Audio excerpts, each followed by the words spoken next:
Hey everyone, welcome back to my YouTube channel Wangxian fan fiction explanation. तो कैसे हैं आप सब? आई होप कि आप सब बहुत अच्छे होंगे। तो आज मैं आपके साथ शेयर करने वाली हूँ Wangxian FF I will make you mine का नेक्स्ट पार्ट। तो चलिए आज का पार्ट शुरू करते हैं। बट इससे पहले वाले चैप्टर में हमने देखा था कि जो वांगजी था वो विकिंग को बताता है कि उन्हें जो वेन चाओ है उसे भी लेना होगा, यानी कि उसे पकड़ना होगा, क्योंकि वो कुछ जानता है एंड वो ही बता सकता है कि आखिरकार उनमें से कौन कौन लोग शामिल हुए थे उन सब चीज़ों में जिन्होंने वैन किंग के साथ गलत किया, और उन्हें मतलब उसी चीज़ से पता चल जाएगा। एंड दूसरा विजिंग की जो बोल सकते आईवान था उसकी कस्टडी विजिंग को मिल गई थी एंड विजिंग बहुत ही हैप्पी था। इसके बाद सभी जियांग मेंशन आते हैं। मेंशन आ जाने के बाद जो वांगजी था वो बैठ जाता है एंड फिर मैडम यू बोलती है कि चलो हम आप लोगों के लिए कुछ बना के लाते हैं। पहले बना के रखा हुआ था तो लाकर सभी को देती है एंड सभी नॉर्मली मतलब जूस वगैरह पी लेते हैं। थोड़ी देर के बाद कंप्लीट होता है उनका। एंड जो बीइंग था वो देखता है आयुआन को और अपनी गोदी में लेता है और बोलता है, आयुआन बेबी तुम खुश तो हो ना, अपने डैड के साथ रहोगे? तुम्हें रिग्रेट तो नहीं होगा ना? ये सुनने के बाद आयुआन देखता है और बोलता नहीं डैड, ऐसा कुछ भी नहीं है, मुझे हमेशा से आपके साथ ही रहना था और मुझे कोई रिग्रेट नहीं है। और वहाँ पर मैं जानता हूँ मेरी मम्मा के फादर और मदर थे, बट मुझे आपके साथ रहना था डैड। और ये बोलकर वो हक कर लेता है। वीजिंग स्माइल करता है और बोलता है मेरा बच्चा। वीजिंग फिर बोलता है कि आयुआन वैसे थक गया होगा तो मैं इसे रूम में लेके जा रहा हूँ। ये सुनने के बाद वो बोलती ठीक है। इसके बाद जो वीजिंग था वो आयुन को गोद में लेके रूम में चला जाता है एंड वांग जी वहीं पे था। वांग जी वीजिंग को जाते हुए देखता है और बोलता है ये प्रॉब्लम तो सॉल्व हो गई। आयुन तो फाइनली वीजिंग के पास आ गया, बट अब बारी है उन लोगों की। इसके बाद वांग जी तुरंत ही अपना फ़ोन निकालता है एंड वो किसी को मैसेज करता है। उसके बाद फिर वो देखता है और बोलता है कि मुझे जाना होगा मॉम। ये सुनने के बाद जो मैडम यू थी वो बोलती ठीक है बेटा, शाम को तुम आओगे? वांग जी बोलता है नहीं मैं नहीं आ पाऊँगा, मुझे कुछ काम है। तो वो बोलती कि अच्छा ठीक है बेटा एंड वो चली जाती है। वहाँ से वांग जी आता है सीधा और आकर अपनी कार में बैठता है और सीधा वहाँ से निकल जाता है।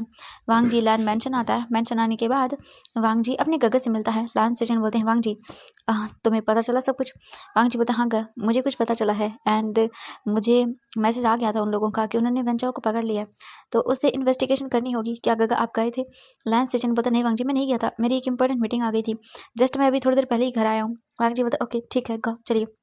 इसके बाद फिर लायन सेजन वहाँ से आते हैं और वो सीधा चले जाते हैं उसी रूम में जो कि उनके बेसमेंट में था।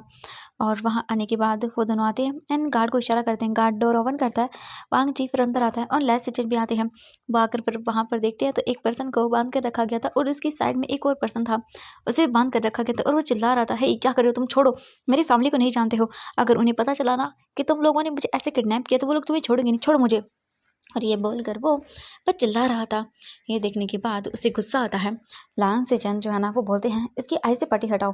ये सुनने के बाद वो बोलते ओके एंड वहाँ पर जो बोल सकते हैं वैन चाओ था उसकी आंखों से पट्टी हटाई जाती है एंड वो एकदम से जब रोशनी होती ना तेज़ उसके ऊपर लगाया गया था लट्टू वगैरह, तो उसी वजह से वो अपनी आइज़ बंद कर लेता है और बोलता हाँ मेरी बड़ी दर्द कर रही है, मैं तुम में से किसी को नहीं छोड़ूंगा।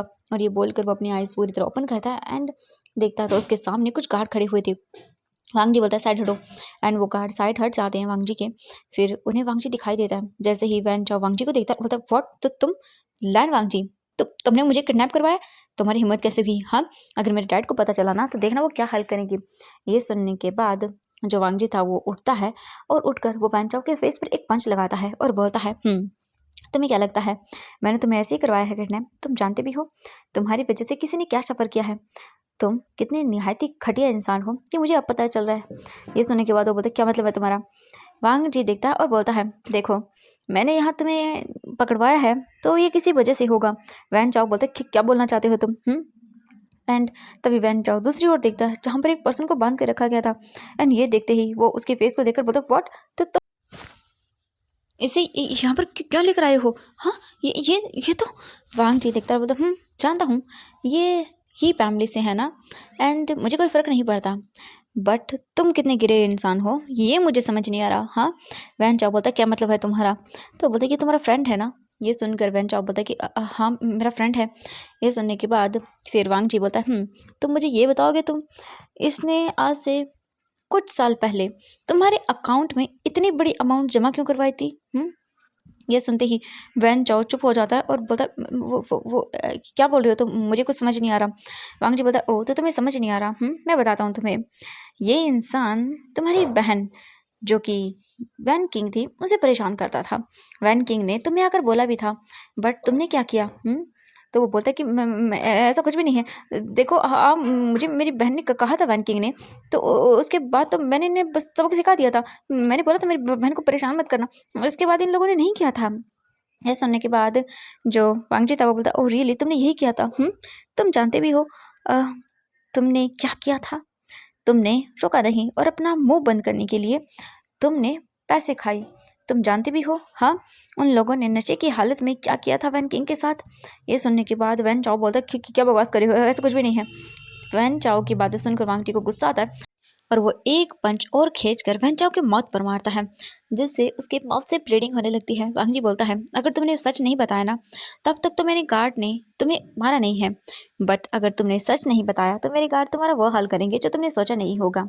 सच बताओ, तुम लोगों ने वैन किंग के साथ क्या किया था? और तुमने मुंह बंद रखने के लिए, हाँ, इनसे पूरे 10 मिलियन लिए थे। तुम जानते थे ये लोग बहुत बड़ी फैमिली से बिलोंग करते हैं, तो तुमने इनका फ़ायदा उठाया क्योंकि तुम्हारे डैड जो थे ना, वैन रूहान, वो तुम्हें पैसे नहीं दे रहे थे क्योंकि तुम एक नंबर के खटिया, हाँ, इंसान थे। वैन जाओ ये सुनकर बोलते, नहीं, बट वांग जी उसे फिर से पंच मारता है और बोलता है, जब तक तुम मेरे सवालों का गलत जवाब दोगे तब तक मैं तुम्हें ऐसे ही मारूंगा, क्योंकि तुम्हारे बारे में मुझे बहुत सारी चीज़ें पता चली हैं और मुझे अच्छे से पता चल गया है। तुम्हारा ये दोस्त है ना, इसने हमें सब बता दिया है कि तुमने कैसे अपना मुंह बंद रखने के लिए 10 मिलियन लिए थे, ताकि तुम अच्छे से अपनी चीज़ें कर पाओ। तुम्हारे डैड तुम्हें पैसे नहीं देते थे, एंड जो वैन किंग थी वो तुम्हारे बारे में शिकायत किया करती थी। जब तुम्हें वैन किंग ने आके ये बताया तो तुमने भले ही एक थोड़ी सी दिखाते हुए रिस्पेक्ट, तुमने इन लोगों को बोला कि तुम्हें वैन किंग को परेशान नहीं करना है, बट इन लोगों ने तुम्हें बहुत मारा था। ये सुनने के बाद वैन चाओ बोलते, नहीं, ऐसा कुछ भी नहीं था। तो वांग जी बोलता है, मैं अच्छे से जानता हूँ, मेरे पास सारी डिटेल है, तुम्हारे इस फ्रेंड ने सब कुछ बता दिया। एंड उसके बाद तुमने क्या किया था? उसके बाद तुमने, हाँ, अपना मुंह बंद रखा। फिर भी वो लोग, वैन चाओ, उसको परेशान करते गए और एक दिन नशे की हालत में धुत होकर इन लोगों ने वैन किंग के साथ उसके साथ रेप किया, है ना। वैन चाओ अपना फेस नीचे कर लेता है और तुम इतने गिरे हुए निकले। तुम तुम कितने गिरे हुए थे। वैन किंग ने तुम्हें फ़ोन भी किया था, कि ये लोग उसे परेशान कर रहे हैं, बट तुम वहाँ पर पहुँचे और तुमने देखा कि कोई फ़ायदा नहीं है क्योंकि वो ऑलरेडी कर चुके थे, है ना, कर रहे थे। एंड तुमने सब देखा था, तुम लोग, तुम्हारे पास वीडियो भी थी उस चीज़ की, है ना। ये सुनते ही तो वैन चाओ एकदम शॉकिंगली देखता है, बट इससे पहले कि तुम महान बन पाते और उसे बचा पाते, उन लोगों ने मतलब कुछ कर ही दिया था सब कुछ। तो उसके बाद तुमने सोचा क्यों ना तुम ये वीडियो दिखाकर उन्हें ब्लैकमेल करो, और इससे पहले कि तुम वैन किंग को बचाने के लिए आते, वहां पर कोई आ चुका था, है ना। ये सुनने के बाद वैन चौप बोलता, बकवास करना बंद करो। वांग जी उसे फिर से देखता है अपने गार्ड्स को और बोलता है, हाँ, तुम्हारी फ्रेंड ने मुझे बहुत कुछ बताया है एंड अब सब कुछ सामने आ चुका है। तुमने इसी चीज़ से मतलब ब्लैकमेल करके इन लोगों से पैसे लिए थे ना। तुम कितनी घटिया हो। भले ही वो तुम्हारी शिकायत करती थी तुम्हारे डैड से, बट वो तुम्हारी बहन थी। तुम कितने गिरे हुए हो। वैन जाओ जो है वो बोलता है, मैंने मैंने वो सब नहीं देखा था। मैंने नहीं देखा था। वो मैं मुझे उनमें से एक का फ़ोन वहाँ गिरा हुआ मिल गया था, तो मैंने उसे उठा लिया था। मुझे नहीं पता था कि उसमें उसमें वो सब था। हाँ, जब तक मैं उसे बचाने के लिए वहाँ पर आया था, तब तक तब तक तब तक उन लोगों ने उसके साथ बहुत बुरा किया था। मैं जैसे आगे बढ़ने वाला था तभी मैंने वहाँ पर एक पर्सन को आते हुए देखा और उसने उन्हें मारा और वहाँ से वैन किंग को बचा के ले गया। और मैं नहीं आना चाहता था बीच में। फिर मैं हॉस्पिटल गया तो मुझे पता चला कि वैन किंग का वहाँ पर ट्रीटमेंट चल रहा है और मैं क्या करूँ, मुझे कुछ समझ नहीं आया। अगर डैड को पता चलता कि मैंने वैन किंग को नहीं बचाया तो वो मुझसे गुस्सा करते और वो पता नहीं क्या करते। और अगर उन्हें पता चल जाता एक तरह से वैन किंग के साथ क्या किया है, तो वो खुद ही वैन किंग को मार देते, क्योंकि मैं अच्छे से जानता हूँ मेरी फैमिली में क्या होता है। अगर ऐसा कुछ पता चल जाता तो वो मार देते। तो इसलिए मैंने सोचा कि मुझे नहीं बताना चाहिए। और कुछ टाइम के बाद जब वैन किंग घर आई थी तो उसने कहा कि वो विंग से शादी करना चाहती है और विंग अच्छी फैमिली से बिलोंग करता था। मेरी फैमिली ने अलाउ भी कर दिया। पहले वो गुस्सा कर रहे थे वैन किंग पे, बट उन्होंने अलाउ कर दिया था। और मुझे मुझे पता चला था वैन किंग के बारे में कि वो सच में मैं क्या करता, मुझे मुझे मुझे डर लग गया था। और उसके बाद में जब मैंने उन लोगों का फ़ोन अपने पॉकेट में रखा था, तो मैं घर आकर जब मैंने फ़ोन अनलॉक किया तो मुझे वो वीडियो दिख गई और मैंने सोचा कि मैं जो हो गया सो हो गया, मैं उसका यूज़ कर लूँ। तो मैंने उन लोगों से बस ब्लैकमेल करके पैसे माँगे थे और कुछ भी नहीं। वो मैंने और कुछ नहीं किया था। ये सुनने के बाद वांग जी देखता रहा, बोला तुम कितने डिस्गस्टिंग हो, सच में तुम भाई होकर ऐसा कैसे कर सकते हो। तो वो बोलता है मैं बचाने के लिए आया था उसे, बट वो सब हो गया। प्लीज़ तुम ये मत बोलो कि मैंने अपनी बहन को। तो वो बोलते कि हाँ तुमने किया है, तुमने किया है। जिस वक्त तुम्हें तुम्हारी बहन को प्रोटेक्ट करना चाहिए था तुम नहीं कर पाए। तो वो बोलते कि नहीं मैं आया था प्लीज़। तो वो बोलते कि चुप करो, तुमने तो अपनी बहन की इज्जत का सौदा कर दिया था। तुम कितने घटिया इंसान हो। वो देखता है अपने गार्ड्स को और बोलता है इसे इतना मारो कि इसे समझ आ जाए कि इसने क्या गलती की है और वो वीडियो कहाँ है। तो वो बोलता है कि वो मैंने बहुत टाइम पहले डिलीट कर दी थी क्योंकि मैं गिल्ट में था। मैं अपने आप को पता नहीं अजीब सा महसूस कर रहा था, मुझे बहुत बुरा लग रहा था। और वो पैसे मैंने तो थोड़े बहुत यूज़ किए थे, बट उसके बाद जब मुझे पता चला ना, मुझे अजीब लगने लगा था। वैन किंग की डेथ के बाद मैंने जब से पैसे लिए थे तब मुझे अच्छा लगा था, बट उसके बाद मुझे अजीब लगने लगा। मैं उन पैसों को खर्च ही नहीं कर पाया और मैंने उन सारे पैसों को डोनेट कर दिया था। वांग जी देखता और बोलता डिस्गस्टिंग हो तुम। अब बताओ मुझे और कौन कौन थे। फिर वैन चाओ देखता है और बोलता है मैं बताऊंगा, मैं बता दूंगा, मैंने उनके फेस को देखा था। एंड ये बोलकर वो अपना सर नीचे कर लेता है। लान से चनाते हैं और बोलते वांग जी चिंता मत करो, मैं उन सब लोगों को भी ढूंढ लूंगा। इनके साथ क्या करना है वो, वांग जी बोलता है इन लोगों के साथ क्या करना है वो मैं वीजिंग से पूछ कर बताऊंगा। और ये बोलकर वो बोलते गगन उन सारे लोगों को यहाँ पर लेकर आओ, उनकी जो हालत मैं करूँगा ना वो देखने लायक नहीं होंगे कोई भी। ये सुनने के बाद वो बोलते कि ओके ठीक है वांग जी। एंड इसके बाद यही होता है, वांग जी वहाँ से चला जाता है और लैन सेजन भी आते हैं। और इसके बाद गार्ड उन दोनों को खूब मारते हैं और वो उस लड़के से भी सच उगलवाते हैं। और वो लड़का जब वैन चाओ को वहाँ पर देखता है तब वो ऑब्वियसली हाँ उसे भी एडमिट करना पड़ता है। और भी लोगों का पता चल जाता है। वो पूरे 4 लोग थे जिनमें से एक पकड़ लिया गया था और 3 और बाकी थे। और अब शुरू हो चुके थे वांग जी के गार्ड्स ने उन सभी को पकड़ना। और ऐसे ही हाँ लगभग 5 दिनों के बाद उन सारों को पकड़ लिया जाता है और उन्हें बहुत टॉर्चर किया जाता है। हर एक तरीके से उन्हें टॉर्चर किया जा रहा था। वांग जी जो है ना वो वीइंग को इन्फॉर्म करता है। वांग जी 5 दिनों से घर नहीं गया था, हालांकि उसे कॉल आते थे। आयुआन ने भी बात की थी एंड मैडम यू ने भी की थी, बट वांग जी घर नहीं गया था क्योंकि उसे काम जो करना था उसके ऑफिस का काम भी हो गया था एंड दूसरा उसे इन लोगों का भी ठिकाने से इलाज करना था। वांग जी कॉल करता बीजिंग को। बीजिंग अपने रूम में था एंड बस बैठा हुआ था। तभी उसका कॉल मतलब फ़ोन वाइब्रेट करता है। बीजिंग अपना फ़ोन उठाता है और बोलता हेलो। दूसरी ओर से वांग जी बोलता बीजिंग मैंने पकड़ लिया उन लोगों को, तुम आ सकते हो, जो करना है वो तुम करोगे उनके साथ। बीजिंग बोलता तुमने पकड़ लिया। वांग जी बोलता हाँ बिल्कुल, तुम आ जाओ, मैंने तुम्हारे लिए कार पहले ही भेज दी है, तुम रेडी होके आ जाओ। और मैंने पहले ही सब कुछ अरेंजमेंट कर दिया। बीजिंग बोलता मैं आ रहा हूँ। इसके बाद वीजिंग तुरंत ही फ़ोन रख देता है एंड उसके फेस पे स्माइल आ जाती है और बोलता है फैन की फाइनली उन लोगों को पकड़ लिया गया है, पकड़ लिया गया है। हाँ उनको पकड़ लिया गया है, सजा मिलेगी वैन किंग उन्हें, जिसने तुम्हारे साथ गलत किया था उसके बाद तो मैं उसके साथ छोड़ूंगा नहीं। वीजिंग उठता है फिर जाता है, रेडी होता है एंड रेडी होकर वीजिंग बाहर आता है। बाहर आने के बाद वो तुरंत ही निकल जाता है, बाहर आता है, अपनी फैमिली को देखता है। तो उसके डैड बैठे हुए थे एंड जियांग यहाँ पे नहीं था एंड यानली भी अपने काम पर गई हुई थी। वीजिंग इन दोनों टेंस रहता था तो वो काम पर भी नहीं जा पा रहा था। एंड वांग जी ने बोला था वीजिंग को कि इट्स ओके, जब वीजिंग ठीक फील करे तब वो काम पर आ सकता है। एंड वीजिंग यही कर रहा था। हम यहाँ से देखते हैं थोड़ी देर के बाद का सीन। वीजिंग कार में बैठा हुआ था एंड वो जा रहा था एंड आई वन जो है ना वो Jiang Fengmian and madam you के पास ही था। ऐसे ही करके थोड़ी देर हो जाती है एंड थोड़ी ही देर के बाद जो बोल सकते हैं वीजिंग था वो पहुंच जाता है और वो तुरंत ही कार से बाहर आता है। और जो सर्वेंट थे वो देखते हैं वीजिंग को और ग्रेट करते हैं। वीजिंग भी उन्हें हाँ बोलता है। तब ये गार्ड आता है और बोलता है सर आप मेरे साथ चलिए। वांग जी के पास वो लेकर आता है। वांग जी जो है ना वो स्टडी रूम में बैठा हुआ था एंड वहाँ पे वांग जी था। लान सेजन अभी फ़िलहाल नहीं थे क्योंकि वो काम कर रहे थे बिजनेस का, इसीलिए वांग जी आता है और बोलता है विजिंग तुम ठीक हो। विजिंग बोलता हाँ मैं ठीक हूँ। तभी मैंग याओ आता है और बोलता है विजिंग मुझे पता चला तुम आए हो, मैं तुम्हारे लिए जूस लेकर आया हूँ। विजिंग बोलता गगा आप, तो वो बोलते इट्स ओके। मैंग याओ फिर विजिंग को जूस देता है एंड वांग जी को भी। वांग जी और मैंग याओ आई मीन वहीं पर रहते हैं। फिर इसके बाद वो लोग जूस का प्लेट करते हैं, मैंग याओ लेकर चला जाता है और बोलता विजिंग तुम यहीं रहोगे ना। विजिंग बोलता है वो मैं अभी अपनी फैमिली के साथ रहना चाहता हूँ। ये सुनने के बाद मिंग यो बोलता है ओह इट्स ओके ठीक है। एंड वो चले जाते हैं। उनके जाने के बाद वांगजी बोलता है वीजिंग वो आयुन कैसा है। वीजिंग बोलता है आयुन बिल्कुल ठीक है, मुझे बताओ वो लोग कहाँ पर हैं। वांगजी बोलता है ओह हाँ ठीक है चलो। एंड इसके बाद वीजिंग फिर वांगजी के साथ वहाँ से चला जाता है। वांग जी वीजिंग को बेसमेंट एरिया की ओर लेकर आता है। एंड वहाँ पर कुछ गार्ड्स खड़े हुए थे।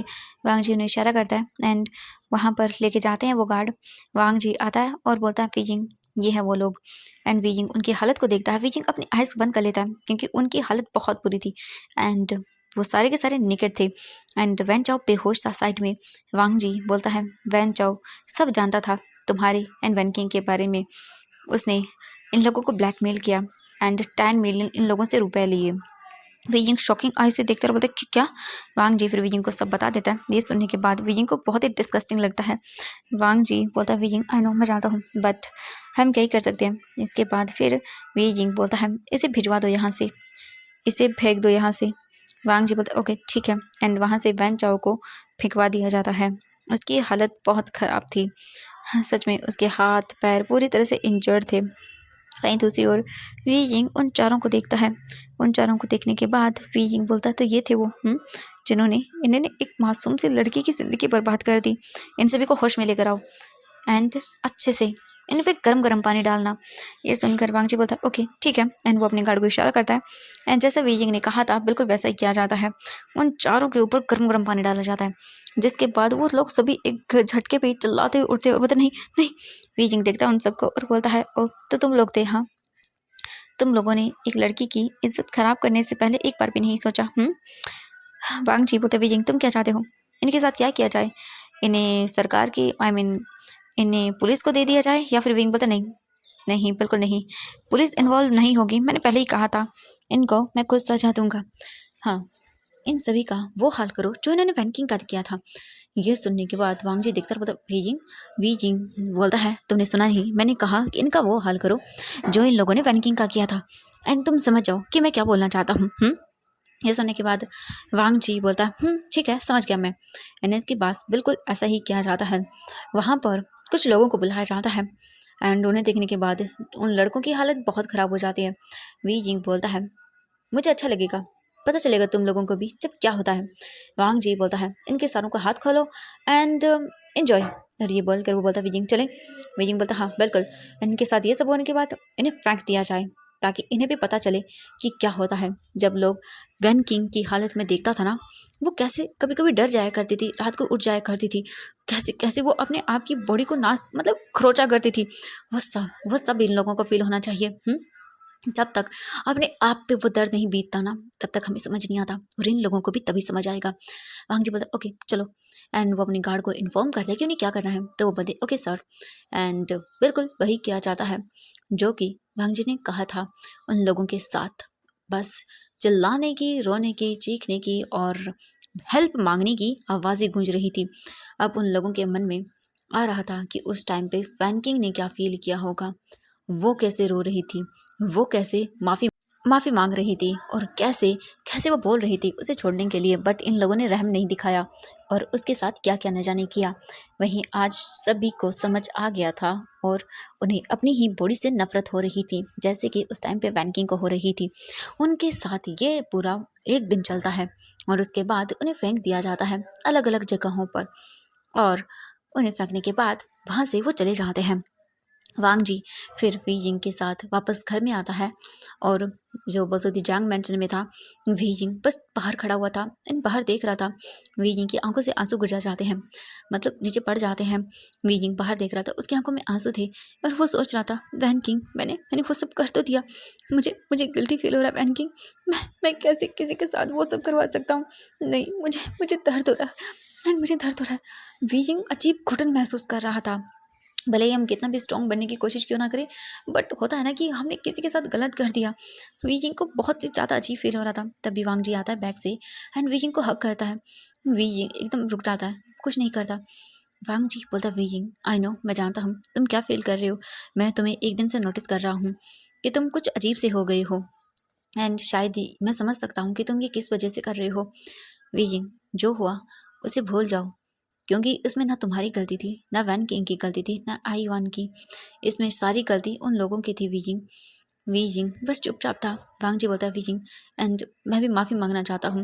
वांग जी घुटनों के बल वीजिंग के पास बैठ जाता है एंड बोलता है अपना सर नीचे करते हुए, मुझे माफ़ कर दो वीजिंग, मैंने मैंने तुम्हें फोर्स किया वीजिंग, मुझे मुझे माफ़ कर दो, मैं बहुत गलत था, मैंने वो सब कर दिया, मुझे माफ़ कर दो वीजिंग। मैं जानता हूँ मैंने गलत किया, मैं तुमसे प्यार करता था और तुमसे प्यार करता रहूँगा, हर बार तुम्हें अपना बनाने की कोशिश करूँगा। मैं जानता हूँ मैंने तुम्हें फ़ोर्स किया अपने साथ शादी करने के लिए, तुम्हें छोड़ कर चला गया, बट वीजिंग क्या तुम मेरी एक बात समझोगे अच्छे से? मैं तुम्हें छोड़ कर गया था, सिर्फ इसीलिए गया था कि मेरे पास उस टाइम पे कुछ नहीं था वीजिंग, मेरे पास कुछ नहीं था। मैं मैं तुम्हें कैसे रखता, लोग हमारे खिलाफ हो जाते, कोई हमारा साथ नहीं देता, तुम्हें पता नहीं क्या क्या सुनने को मिलता, और अगर मैं कुछ बन जाता, मैं अपने लिए तुम्हारे लिए स्टैंड ले पाता, जैसे मेरी गगन ने किया। मेरी गगन ने भी पहले अपने आप को ऊंचा बनाया, अपने आप को एक बिजनेसमैन बनाया ताकि वो अपने और अपने पार्टनर का ख्याल रख सके। उस टाइम पे अगर मैं कुछ था ही नहीं तो मैं तुम्हें कैसे बचा पाता फीलिंग। शायद मेरे अंकल उस टाइम पर पता नहीं क्या कर देते, क्योंकि उस टाइम पर उनके माइंड सेट ही कुछ ऐसा था, वो नहीं देख पा रहे थे वो सब, उन्हें समझने में टाइम लगा फीजिंग, टाइम लगा। और मैं जानता हूँ, मैं ये नहीं बोलूँगा कि मैं सही था, नहीं मैं सही नहीं था, मुझे अपने करियर को छोड़कर तुम्हें चूज़ करना चाहिए था, बट वीजिंग वो करियर मैंने अपने लिए नहीं, हम दोनों के लिए चूज़ किया था, हम दोनों के लिए। मैंने सोचा था जब मैं वापस आऊँगा तो मैं तुम्हें तुम्हें वापस से अपना बना लूँगा। मैं जानता था वीजिंग तुम मुझे कभी छोड़ के नहीं जाओगे, मुझे ये पक्का पता था, बट मैं ये भूल गया था कि कहीं ना कहीं हमारी लाइफ में चीज़ें बदल जाती हैं। वीजिंग मैंने सोचा था कि वापस आएंगे, हम शादी करेंगे एंड उसके बाद हम कुछ बच्चे भी अडॉप्ट करेंगे। मैंने एक खुशहाल ज़िंदगी का सपना तुम्हारे साथ देखा और मेरी बेवकूफ़ी की वजह से मैंने इसे तोड़ दिया। वीजिंग मैं अपनी सारी गलतियां एडमिट करता हूँ, मैं मान गया, मैं समझ गया कि प्यार से बड़ा कुछ नहीं होता है, अपने करियर को चूज़ करना चाहिए। वीजिंग बस देख रहा था चुपचाप करके, अगर कुछ नहीं बोलता। वांगजी बोलता वीजिंग अगर अगर तुम चाहते हो कि मैं चला जाऊँ तो मैं चला जाऊँगा, ठीक है वीजिंग, तुम जो करना चाहे वो कर सकते हो। मैं तुम्हें आज़ाद कर रहा हूँ वीजिंग, तुम्हें आज़ाद कर रहा हूँ, तुम्हारे ऊपर कोई बंदिश नहीं है, तुम जहाँ चाहे वहाँ रह सकते हो।